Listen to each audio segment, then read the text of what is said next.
Hi, welcome to Outsmart Your Guitar. Glad you could join us. Today in Soloing Concepts, we're in part 4 on early help with your soloing. Even if you're pretty experienced in soloing, you may find this lesson a lot of fun and very instructive. We're dealing with how to use triads to help you get your soloing a little bit more focused, a little bit more together. All right? So, let's just get to it, and remember to like and subscribe to Outsmart Your Guitar along the way. Let's go.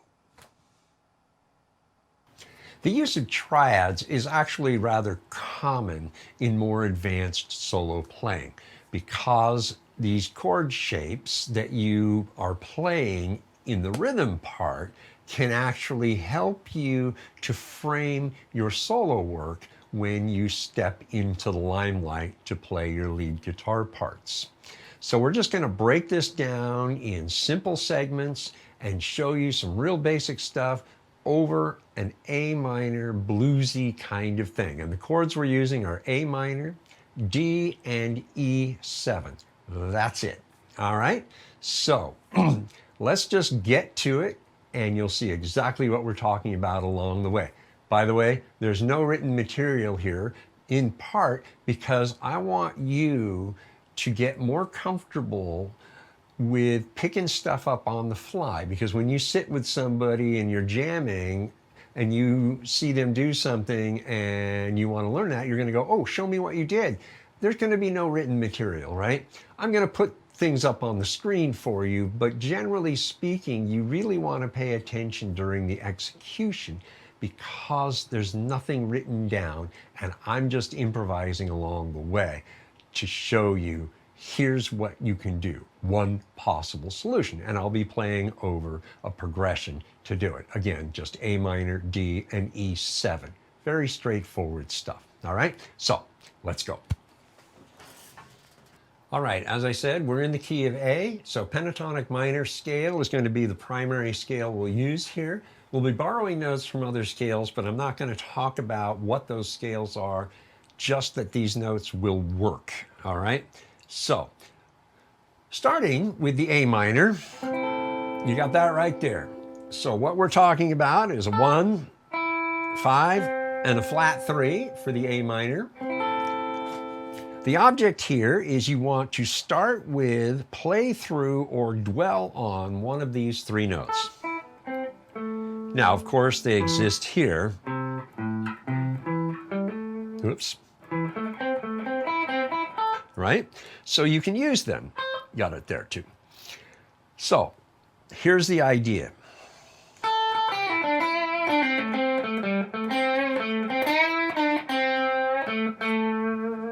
All right, so I started here. Well, I can also start on any other note. Let's start on the E.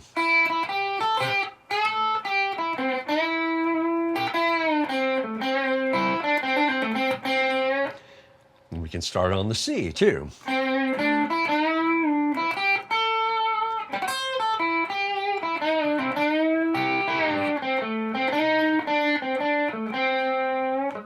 And I threw in the D sharp, the blue note, for fun. Okay, so that's on the A. The idea here is to work a position. Don't go flying all over the place. Stay focused. We'll get into the other positions as we go forward. But for now, stay focused. For the D chord, we've got the 5, the 3, and the 1. So simple D major. Now again, playing, starting with, playing through, or dwelling on one of these 3 notes. The F sharp is not part of the pentatonic minor scale, but while you're playing the D, you can absolutely play this because it's a chord tone of the D, right? So, for example, starting on any one of the notes, you can play something along these lines.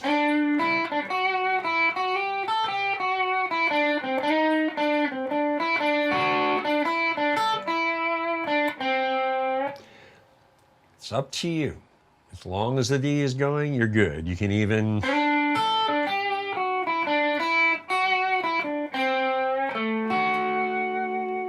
right?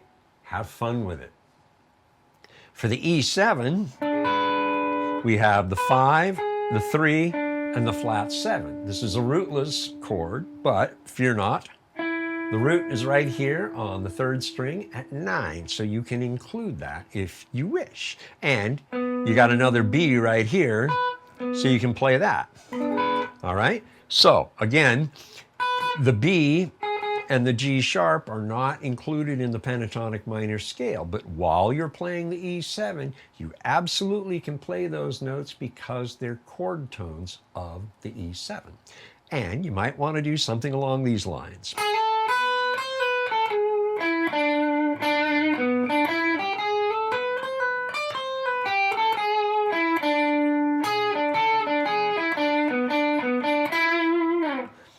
Right? Up to you.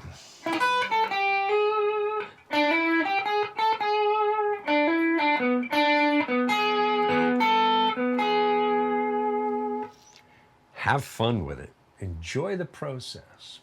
So now what I want you to do is I want you to pause, and all that was in the 2nd position, by the way, and go over the A, figure out some cool ideas, go over the D, again, play with some ideas, and the E7 as well. Now, if you want to rewind and steal licks that I did during the demonstration, go for it. That's what they're there for you to play and have fun with. And if you want to steal those licks and use them, by all means, please do. Do this for about 10 minutes or so. Really dial into the A and the D and the E7, particularly E7 in the 2nd position. The 2nd position.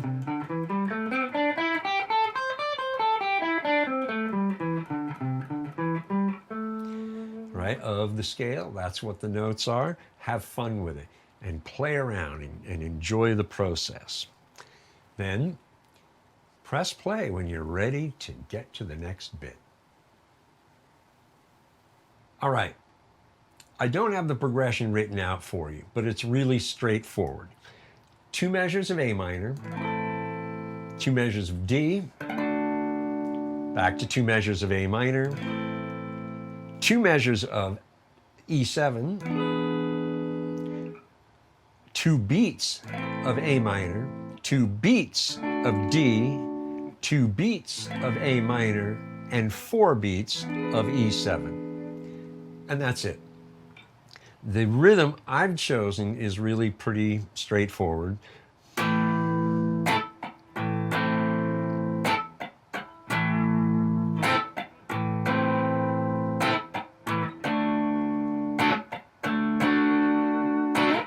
Etc.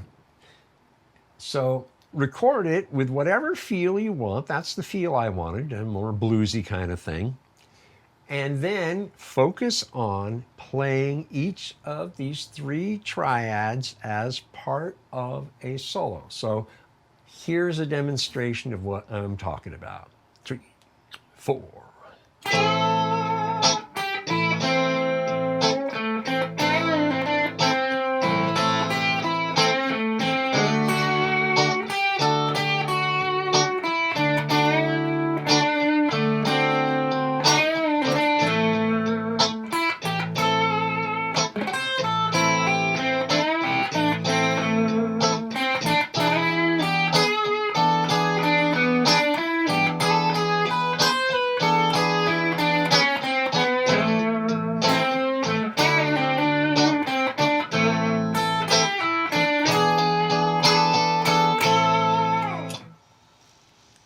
That's the idea. Enjoy it. Stay focused. Stay in the 1st position for the A and the D. Stay in the 2nd position for the E7. Now, if you want to come up here to the 2nd position for the A and the D, that is okay, actually. It's not that big a deal.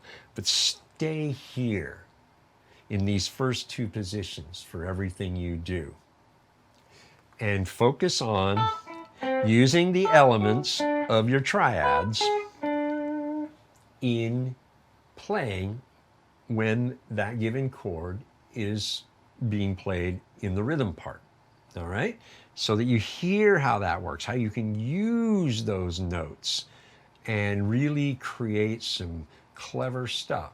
Now, the other thing I want you to do is be present. Pay attention to what you're doing, because you're going to come up with licks that are going to be things you want to remember to add to your lick library, so you have more licks to draw from. That's part of what this is about, is encouraging you to create new licks so that you can expand your library of licks that you know how to play through these exercises. All right? So if you want to rewind and steal some of the licks that I played, go for it. Have fun with it. And then when you've done this for about 10 minutes, restart the video and we'll keep going.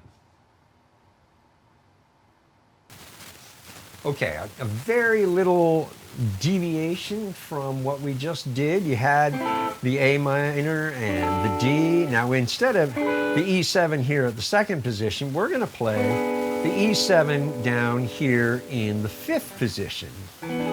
So you have a root here on the second fret of the fourth string, and on the fifth fret of the second string is another root in the E. So we have fifth position and a little bit of the fourth position that we can play here to play through this, all right? So let me demonstrate the idea. 3, 4.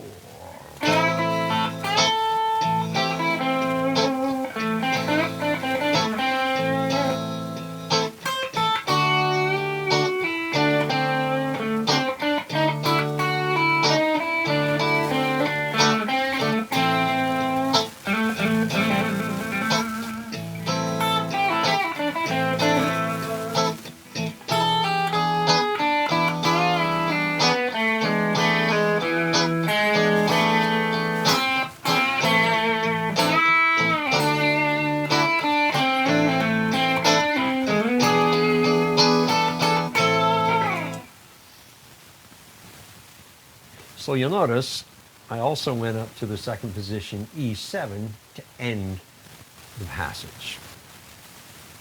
All right, so pause the video, get this down, and get a little more comfortable in the fifth position of the pentatonic minor scale, and that little bit, whoops, a little bit of fourth position there, fifth position there first, right? So just kind of play around with ideas and see what you come up with. That's the whole thing here, is for you to explore and understand your potential and create new licks to add to your library. Take your time, 10 minutes or so, then you know what to do and when to do it. Just want to drop in here for a second and remind you, down in the description, you'll see a link to Outsmart Your Guitar and on Patreon. Go ahead and click on that link, go on over and subscribe and become a patron. In so doing, you will unlock access to lessons that are not featured here, expanded versions of some of the lessons that are featured here, and you'll now have access to all the written material for the video lessons. Sound good? All right, let's get back to it. Okay, let's try some different triads. Same 3 chords. We have the A minor, and we have your flat 3, your 1, and your 5 right there. The D, we're moving into the third position. This is in the second position, by the way. Third position. You have the 1, the 5, and the 3 of the D chord, and then the familiar E7 right here with our 5, 3, flat 7, remembering our root is right here on 9 at the third string. Okay, so you come up with ideas, right?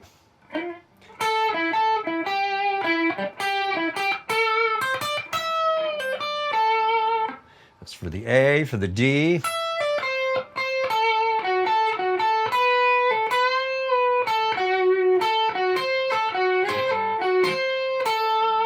Right? I love that. Cool, huh? And then you have the E7, of course. So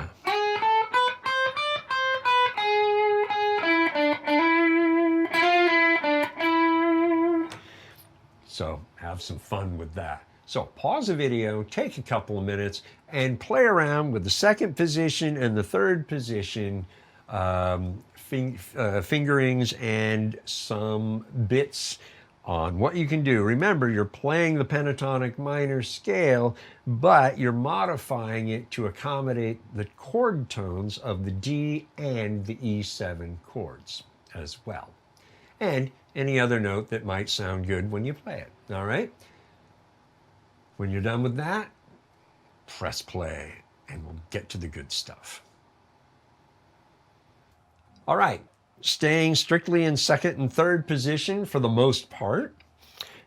Play through these triads using the notes of these triads to help anchor you in playing a little more focused. All right, here we go. 3, 4.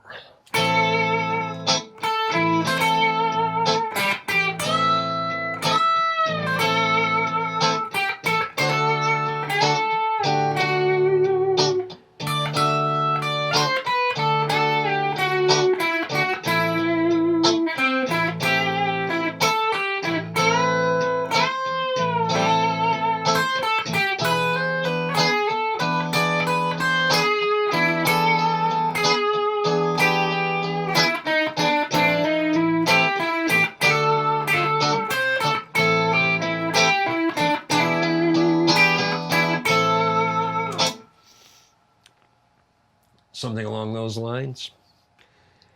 It doesn't have to be fantastic sounding. It just has to work. And then through comfort, you get to helping you forge better licks.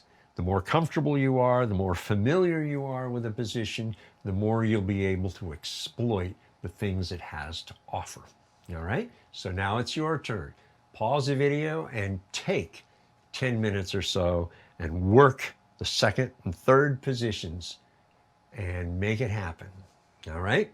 Then when you're ready to move forward, hit that play button and make it so. All right, there you have it. Triads as a means to help you focus and learn to play better in each of the positions of the scale, in this case, the pentatonic minor scale. When you focus on playing in the position of the notes of the given triad, say first, second, or third position, you will find that when you stay focused and positionally fixed, you will learn a lot more about that position in doing this. And the triads are a means to help you make that happen, so that then you can look at first, second, third, fourth, or fifth position of any given triad and know where all the notes are, where the notes of the chords are, not just the scale notes, but the chord notes that are involved in the given triad that you'll be playing at that position, so that you can really dig in and make some great things happen. Along the way, you'll also be discovering new licks or new ways to play licks, variations on licks you may already know. That's the idea, expanding your lick library, giving you more things to be able to play to keep your soloing interesting and even exciting in some cases. You're going to discover a lot by using triads to help you nail down positional playing and then blending between the various positions as well. All right? That'll do for this lesson. I got a lot more for you to peruse in the way of lessons. Go check them out. I'm sure there's something there for everybody, including you. All right? We'll see you there.